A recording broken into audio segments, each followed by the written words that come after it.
Hey everyone, Rob from Southgate Media Group here. Before we get started with this podcast, we have a quick message. If this is your first time checking out the show, we love that you found us and we really hope you enjoy it. What we have to say is for the subscribers. If you enjoy our shows, would you please donate to help keep these going?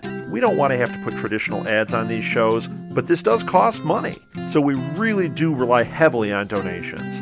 To make a donation to the show, please go to our website, www.southgatemediagroup.com. Go to the page for the show, and in the upper right-hand corner is a donate button. It takes you right to PayPal, and you can donate whatever amount you want. Thanks a lot for listening, everybody. And now, on with the show.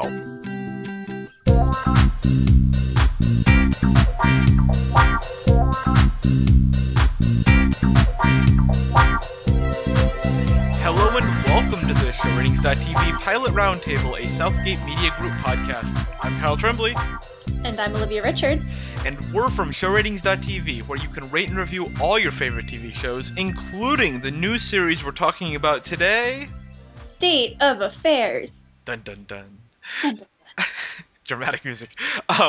According to NBC's website, each day the president is faced with dozens of life and death decisions, and to prioritize the biggest international crises facing the country, one top CIA analyst, Charleston Tucker, assembles the president's daily briefing. Olivia, I want to ask you right up front about the biggest question regarding this show, which is Charleston Tucker the greatest fake name ever, or is it just a great fake name?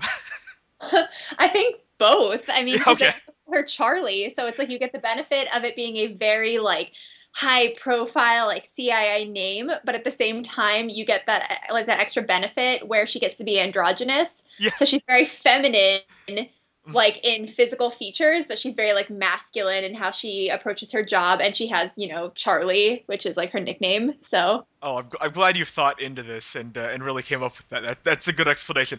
I just like that her name is Charleston Tucker. yeah. What a name! What a fake name to build your show around. Perfect. Charleston Tucker.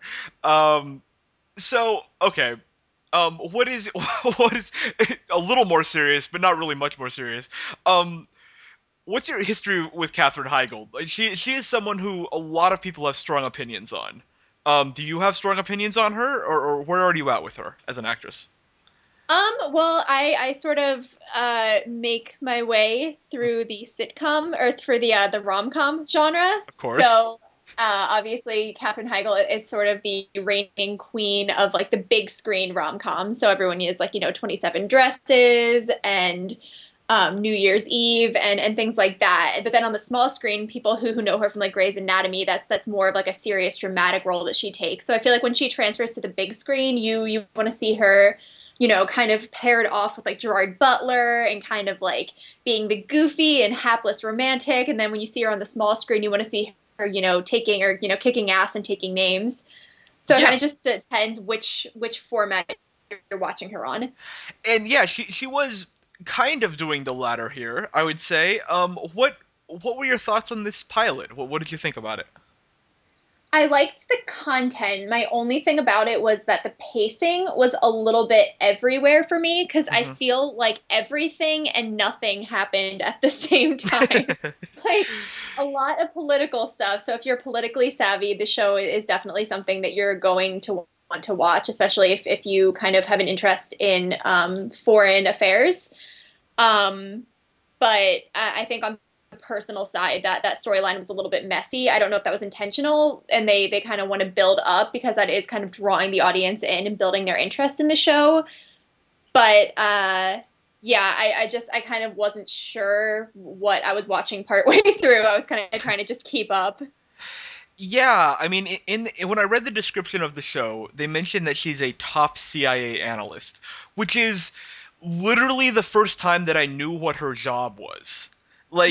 She in this pilot, at one point she's in what seems I don't know, like a like the newsroom, like a behind the scenes kind of like a blue room where people meet and talk about like what's going to be on the newscast tonight, or maybe like the place where magazine editors meet and plan out the week. But she's with these like three people who seem like bloggers to me, talking to them about the biggest stories of the day that they found on blogs. So I'm like, okay, so she's kind of like she's almost like a media member but works for the White House. But then like she's meeting one-on-one with the president, and then she's like, at one point she like commands a mission and orders the guy to pull off. Like she's telling agents in the field what to do. But then she's meeting with these bloggers. Like I genuinely am just befuddled by what her job on this show actually is. It seems like she's doing everything.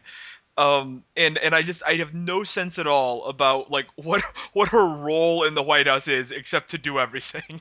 That's exactly, and she was even saying, because like the people on the team, she's like, do I have to do everybody's job? Yeah. So I feel like they gave her sort of that like cutthroat, like if you're gonna go with like female stereotypes, because obviously you have like the virgin, the bitch, and like the mother role. So in this one, I feel like she's the cutthroat Iron Maiden bitch of the show, and that's sort of her archetype that she's following. Well, we know she's not a virgin because right off the bat, there's some action going on where she basically speaks the character description that would appear in the script of her character.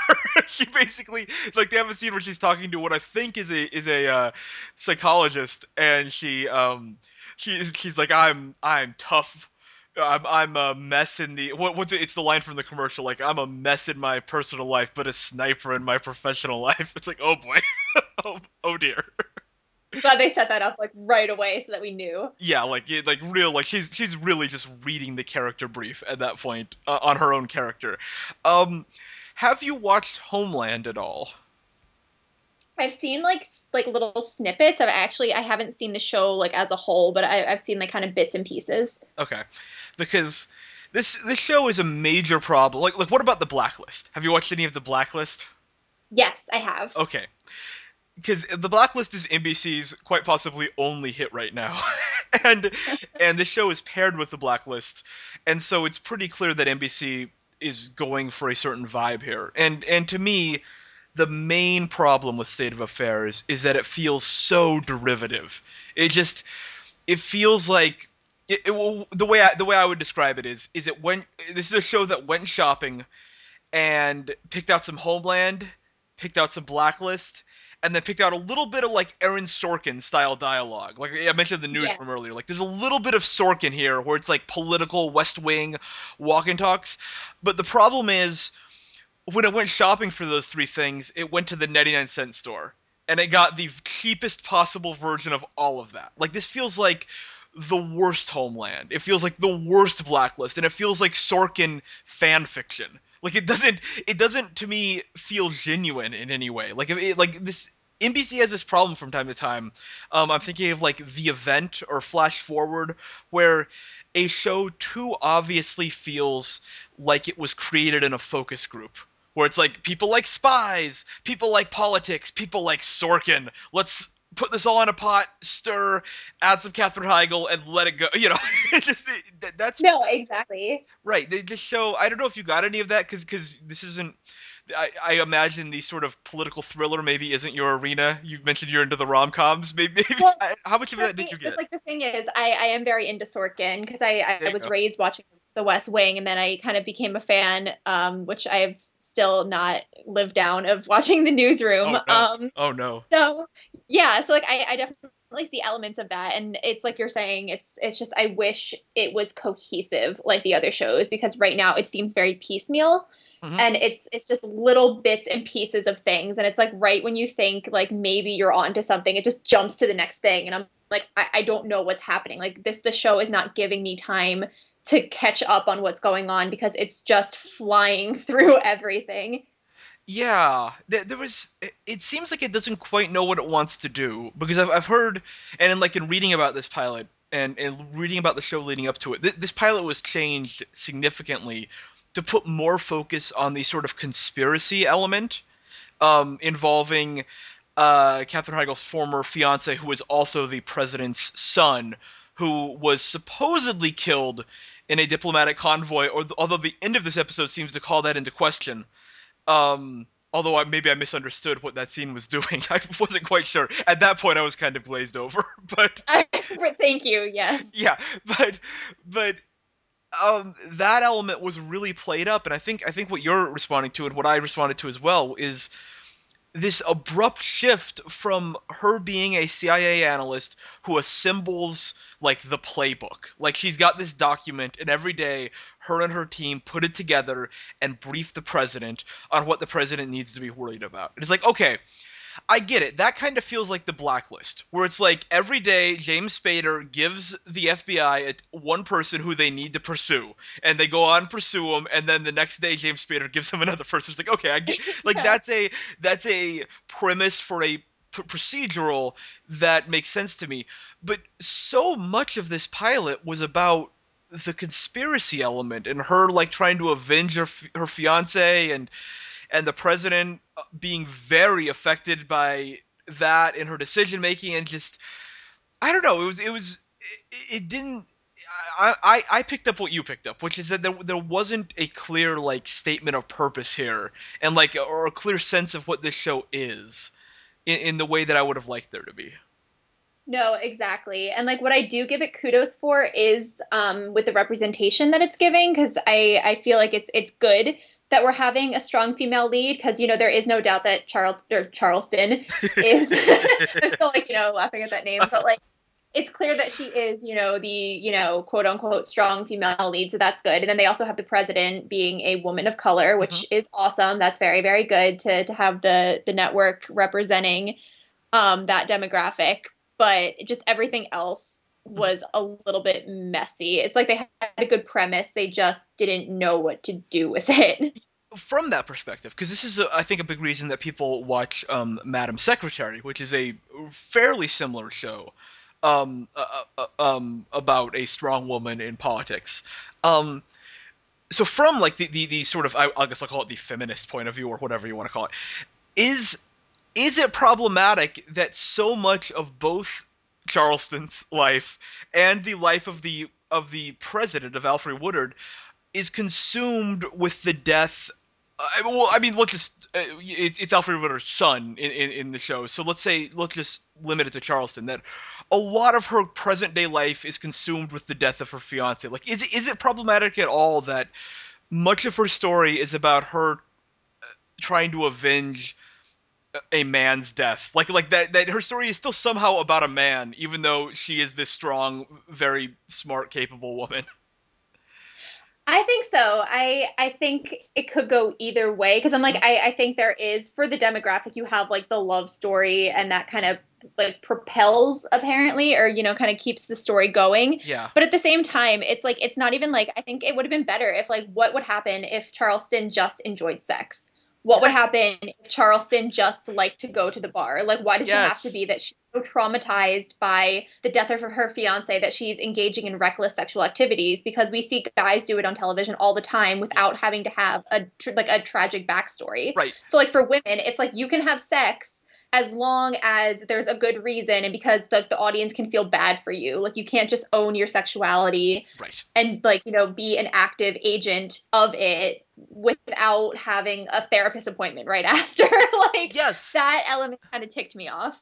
Exactly so, and that's what I was asking about, because that's what I picked up. It seems so weird to me that this can't just be a show about a CIA analyst who briefs the president, that we have to bake in this very emotional, dramatic story. And to me, that almost undermines the entire idea of this show, which is that these are powerful women. It's a show about powerful women, but when you say it's a show about powerful women whose entire lives have been defined by the death of a man, and like everything that Charleston is right now is based around that one event, and it seems to me to be such like a cop-out to, if you're really going to make a show, but like Betty Draper didn't die to turn Don Draper into a cheater, right? Like she was still alive in the pilot, alive and well. Like it's this, you know, it seems like if this story was, I'm trying to think, like, if this story was about a man, would you have a story where his wife was killed? like I can't imagine that being like germane to this. Like they wouldn't.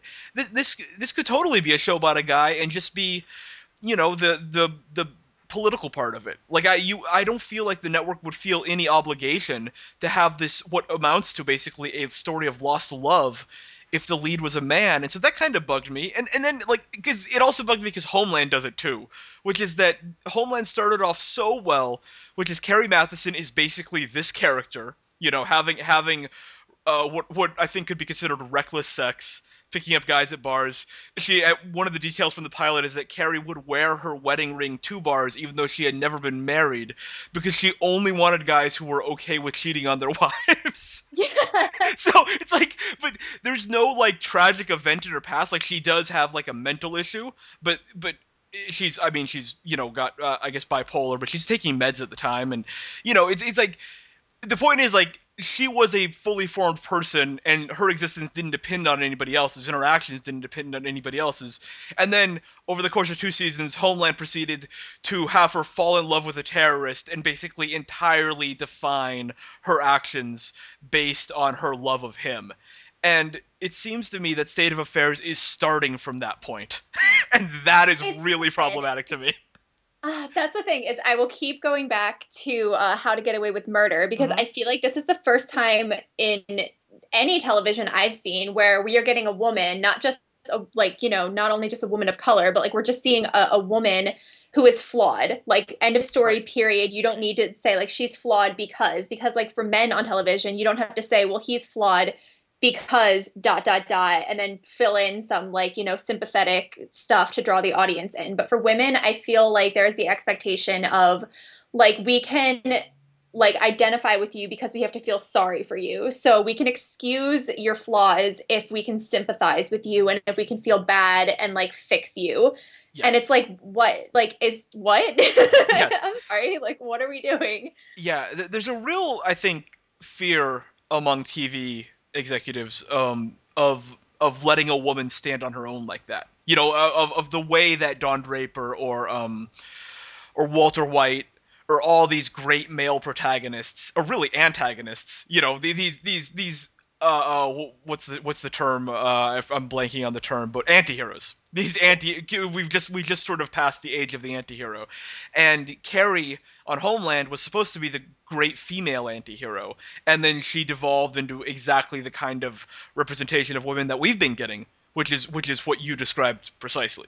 Is a woman who through storytelling has her actions somehow dependent on a man and somehow needs the approval in some sort of tacit way of a male character in order to behave like the male antiheroes. And so yeah, that was just watching this, I just kept feeling that sense, and I never really got away from it. So yeah, sorry. No, that's okay. There was someone yelling in the background like they were one of Katherine Heigl's team members. Yes, it got really urgent partway through. No, all right. So it's okay. I feel like we got our point across on that. Olivia, do you give this one a? I will say, hold on, before we get to the final. Like all those problems, like I did think this was problematic, but I also don't think this was a disaster of a pilot. Like, I think there were problematic elements. I think the storytelling is an absolute mess. But at the same time, there is like a sort of underlying competence to this show that isn't present in some of the pilots we've watched, particularly most of the comedies. Oh god. Or like something like Forever, where it's just like totally backwards on what it's trying to be. Like I feel like if you gave State of Affairs a couple months and maybe had a sit down with it about what it's doing with this big mystery story that's going to stretch out for the entire series, I imagine, maybe there's a good show in there. Because I really, really liked the scene where there were the three analysts talking with her and they were just sort of shooting the breeze. Like, that was as close to Sorkin as this got. And I kind of liked that. Did you like any element of this? I very much liked, with all of the stuff we just set aside, I liked the poignancy of the moment that Katherine Heigl and the president shared. I think that there was something very, there was that vulnerability, but also like the strength in what they're saying. Because like obviously, yes, like they're both mourning the loss of Aaron, but like it's sort of like, okay, well now that that's all done, what do we do from here? So I think from there, I'm very interested to see their dynamic. I think I'm very fascinated by how the two play off of each other. And like you said before, I think that the show is kind of verging on something. I don't know what that something is, but I want to see where it goes. Right. And it's a show that is based around two very, very good actresses in Katherine Heigl and Alfre Woodard. And that, like, there are a lot of worse ways to start your show. Like you could do a lot worse than having two excellent actresses as your leads. And so I do think that there is something here. I'm wondering if it's going to last long enough for that something to matter, or for it to come out, or for the people who are writing it to sort of figure it out. But so going forward, Olivia, thumbs up or thumbs down on State of Affairs?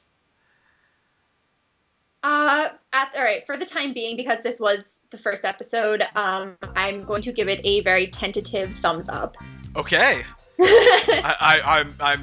I'm a little surprised, but I appreciate your conviction. Yeah. Yeah, I'm going to give this a thumbs down. I didn't really like it, but this is one that, when we do our pilot check-in in a couple of months with this, I'm going to be interested to check in with this show to see how it's doing. Yeah, absolutely. I just want to see, in a few months, if it can kind of turn itself around or move in some kind of a direction that makes it feel like it has like a definitive premise and that we really get to see where these characters are going. Absolutely, I agree. Okay, so that concludes this episode of the ShowRatings.tv Pilot Roundtable. We invite you to check out this and other Southgate Media Group podcasts at southgatemediagroup.com, and to read about, rate, and discuss all your favorite shows at ShowRatings.tv. You can follow me on Twitter at KyleLovesTV, Olivia at RichardsOlivia, and ShowRatings at ShowRatingsTV. Until next time, thanks for listening.